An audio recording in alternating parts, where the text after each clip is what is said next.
You know when a car's broken down and there's like 4 guys with the bonnet up looking. It's like that. There'll be, you press press play.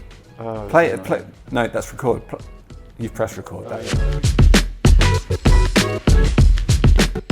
Hi, we're Suede, and this is our firsts for NME.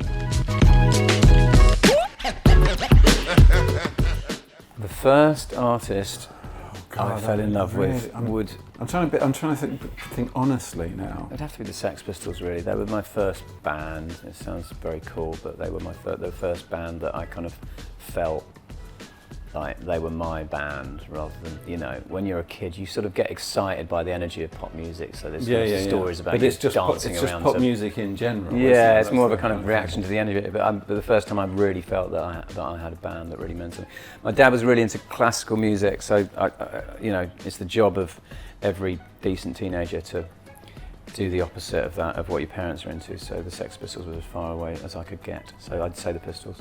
I was looking through my record collection, and the first band that I kind of bought more than one record by was The Cult, or Southern Death Cult, or Death Cult, or something like that. Yeah, I went through some old records and found this huge stack of kind of Resurrection Joe and all those. Yeah. It wasn't. I'd had ABBA records before then, so somewhere in between those two sits my first. You're kind of Blondie, though, aren't you? Oh, I love Blondie. Yeah. It was my friend Simon Deere came round to my house to listen to I'm Always Touched by Your Presence, Dear by Blondie. And I put it on the rack on the back of my bike and broke it. So that was the first record I ever bought.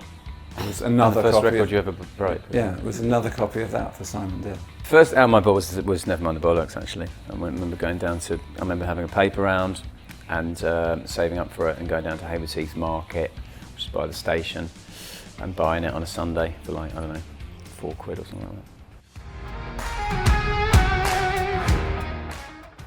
Paper round, and then I helped sell towels at Hayward's Heath Market, in fact. Oh, did you? Yeah, at the cattle market. You were probably there when I was buying my Nevermind the Bollocks. He was buying Nevermind the Bollocks, and I was selling towels. I had obviously paper rounds. I used to go fruit picking in the summers sometimes. Yeah, kind of like lived out sort of like in sort of suburbia, and there were sort of farms nearby. I used to kind of go gooseberry picking, and I don't know if you know what gooseberry bushes are like, but they've got fucking prickles on them, so you end up with raw hands. I worked in this place called Worcester Valve, which is basically a kind of a valve factory in Hayward's Heath. And I remember I started work, and I don't know, when we broke up from school or whatever, and there was this huge pile of valves, and my job was to get a valve and break off this little kind of arm from it, and then throw the broken one into another pile. And basically I did this the whole summer, and the pile over 3 months moved from there to over there, and that's what I did for 3 months. Bang. That's a good lesson about life, isn't it? It was hilarious. Well, the first band I was in was me and Gareth, with you joining later, which was called Paint It Black.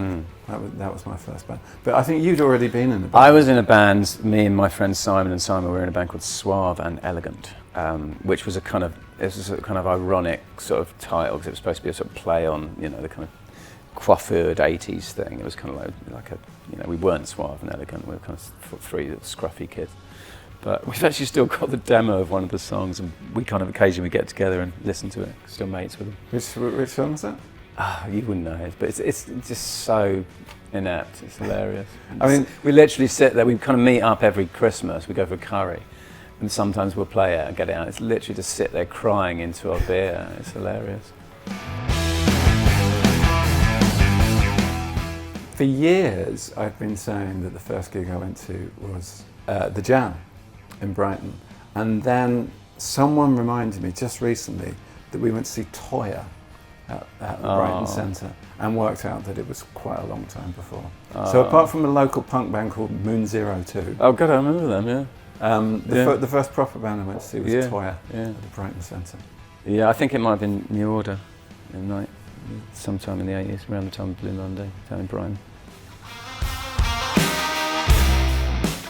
Well, apart from a sort of inept thing at, you know, when I was a kid in a band. In fact, When I was first in a band with Matt, we were in a band called Jeff. Oh, Right? Yeah. And it was me and Matt and this guy, Gareth Perry. And we got a gig at Clare Hall, which was in Hayward Heath. Still is, yeah. And you couldn't make it.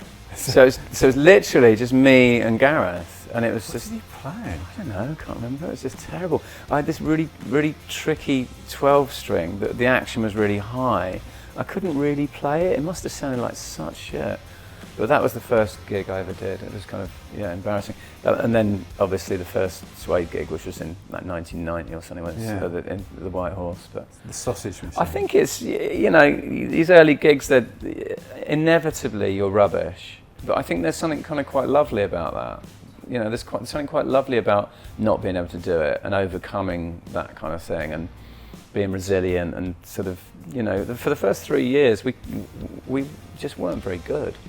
And that was actually quite a strength. It ended up being quite a strength because I think bands that aren't very good aren't able to ape the current trendy genre. And if we had been better musicians, we would have sort of ended up sounding like, Soup Dragon. Yeah, kind of like some sort of baggy band or something like that. So we kind of started in 89, 90, do you know what I mean? We would have ended up sort of like wah-wah and funky drum and that. We couldn't do that.